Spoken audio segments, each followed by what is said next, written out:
So the one and done is probably going to be done in 2022.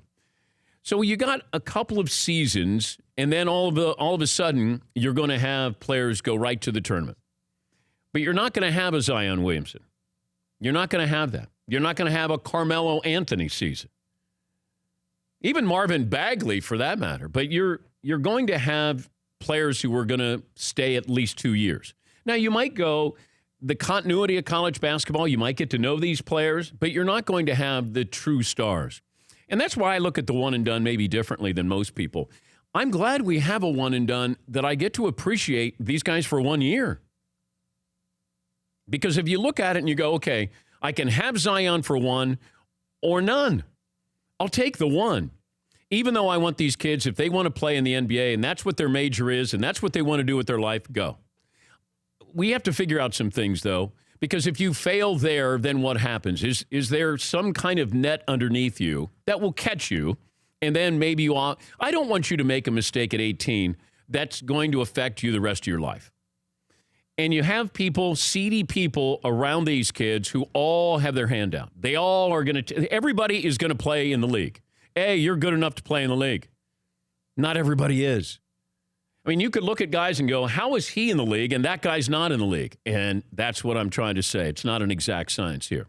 But, college basketball has got to get its head out of the sand and figure out, how do we do this? Because most of their money, 90% of the money the NCAA tournament or NCAA makes is off the NCAA tournament. Ensure that will always be fun, competitive, and, hey, maybe you look out for the kids occasionally. Maybe. Can you pay them? What could I pay Zion Williamson that would be worthwhile for him to skip going into the NBA for 1 year? But you also look at this. Zion Williamson and all of these kids want to get into that second contract. That's where the money is. These guys there are guys, John Wall is going to make $40 million a year. He's not a top 15 player.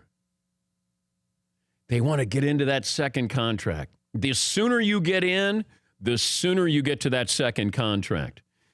Zion's rookie contract. So when he goes in, he'll be number one pick. Paulie, what would the numbers be on Zion? Let's say he had gone to the NBA if he had the option this year instead of Duke.